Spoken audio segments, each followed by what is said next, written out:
વડોદરા શહેરની લગભગ 17 જેટલી સ્કૂલોને બોમ્બથી ઉડાવી દેવાની ધમકી મળી છે અને જે અંતર્ગત વડોદરા શહેર પોલીસ એક્શન મોડમાં છે।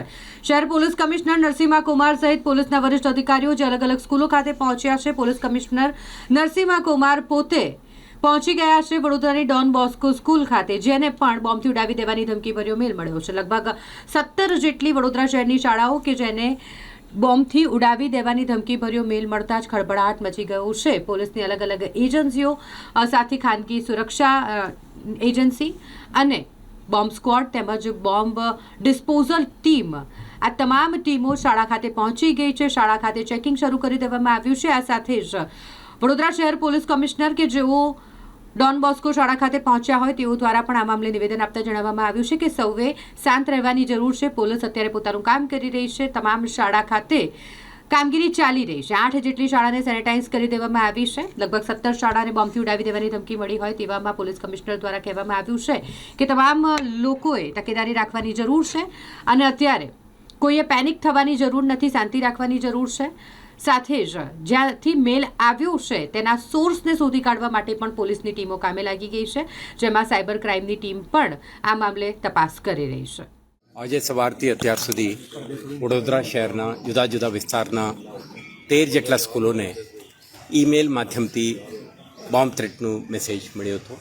આ અંગે પોલીસ કંટ્રોલ રૂમને અથવા 112 સિસ્ટમથી આપણે જાણકારી મળતા જ લોકલ પોલીસ, સ્પેશિયલ ઓપરેશન ગ્રુપના ટીમો, ક્રાઇમ બ્રાન્ચના ટીમો સક્રિય બનીને સંબંધિત સ્કૂલોના મુલાકાત લઈ એમના સ્કૂલ મેનેજમેન્ટ ફેકલ્ટી સાથે સંકલન કરીને એન્ટાયર પ્રિમાઇસીસના ઇવેક્યુએશન, સેનિટાઇઝેશનનું એક્સરસાઇઝ કરીને આપણે સુરક્ષિત જાહેરાત કરવાની એક્સરસાઇઝ અત્યાર સુધી કરી છે। 8 જેટલા સ્કૂલોમાં અત્યાર સુધી આપણા BDDS ટીમ સેનિટાઇઝ કરી ચૂક્યા છે અને અન્ય કેટલાક સ્કૂલો થોડા મોડાથી આપણે જાણકારી મળી છે અને મલ્ટિપલ BDDS ટીમના જરૂરિયાત પડતી હોવાથી આપણે આ એક્સરસાઇઝ અત્યારે પણ આપણે ચાલુ છે। આ અંગે આપણે અત્યાર સુધી સાયબર ક્રાઇમ પોલીસના ટીમ, ક્રાઇમ બ્રાન્ચના ટીમો, SOGના ટીમો સંકલિત પ્રયાસ કરીને તમામ ઈમેલના હેડર આપણા ભેગા કરી છે। આના કન્ટેન્ટ, આના સોર્સ, આના પોસિબલ રિસ્ક અંગેનું એક ઇવેલ્યુએશન કરીને આપણે આના રિસ્પોન્સ, આપણે કેલિબ્રેટેડ રિસ્પોન્સ આપણે પ્લાનિંગ કરી રહ્યા છીએ। આના ભાગરૂપે અત્યારે એક FIR નોંધીને ક્રિમિનલ ઇન્ટિમિડેશન, કોન્સ્પિરસી અને જે આઈડેન્ટિટી થેફ્ટ જેવા જે ઓફેન્સ છે આ અંગે ગુના પણ નોંધીને આપણે તપાસ હાથ ધરીશું। આ અંગે હજુ આગળ વધીને આપણે computer emergency response team India, integrated cyber crime coordination centre, ministry of home affairs, government of India અને અન્ય સિસ્ટર એજન્સીઓ સાથે પણ સંકલન કરીને આવા મિસ્ચીવિયસ યા થ્રેટનિંગ ઈમેલ અંગેના તમામ પોસિબલ સોર્સીસ, એમિનેટિંગ ક્યાંથી થઈ રહ્યું છે આ અંગે ડિટેલ ઇન્વેસ્ટિગેશન કરીને એમના જે મૂળ સુધી પહોંચવાની પ્રયાસ પણ થશે। આપણા માધ્યમથી આપણે સ્કૂલ સિસ્ટમને એશ્યોરન્સ આપવા માંગીએ છીએ। ટૂંક સમયમાં બોર્ડ એક્ઝામ પણ થવાનું છે। આપણે જાણીએ છીએ આ પ્રકારના મિસ્ચીવિયસ ઈમેલ અગાઉ પણ એરપોર્ટ, સ્કૂલ સિસ્ટમને મળી ચૂક્યા છે। આપણે દર વખતે રિલિજિયસલી સ્ટાન્ડર્ડ ઓપરેટિંગ પ્રોસિજર મુજબ પોલીસ વિભાગ તરફથી સેનિટાઇઝેશન એક્સરસાઇઝ અને ઇન્વેસ્ટિગેશન કરવામાં આવી રહ્યું છે।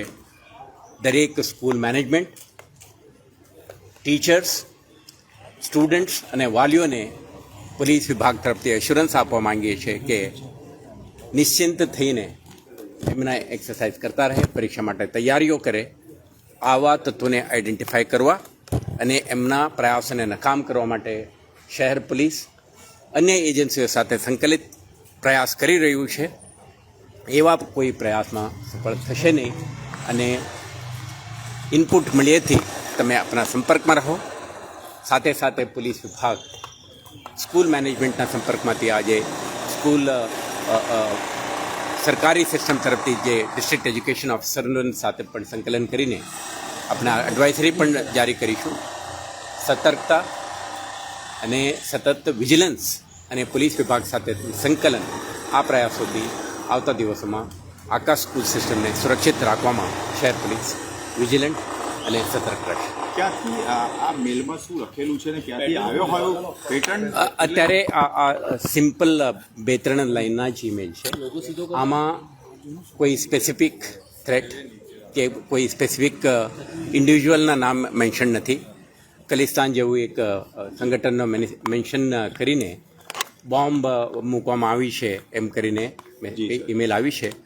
આના હેડરના આધારે આપણે પછી તપાસ કરીશું.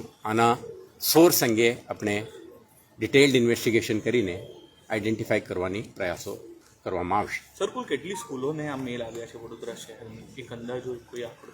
કીધું ને, શરૂઆતમાં જ કીધું, અત્યાર સુધી આપણે 13 સ્કૂલોને આ પ્રકારના ઈમેલ મળ્યું છે.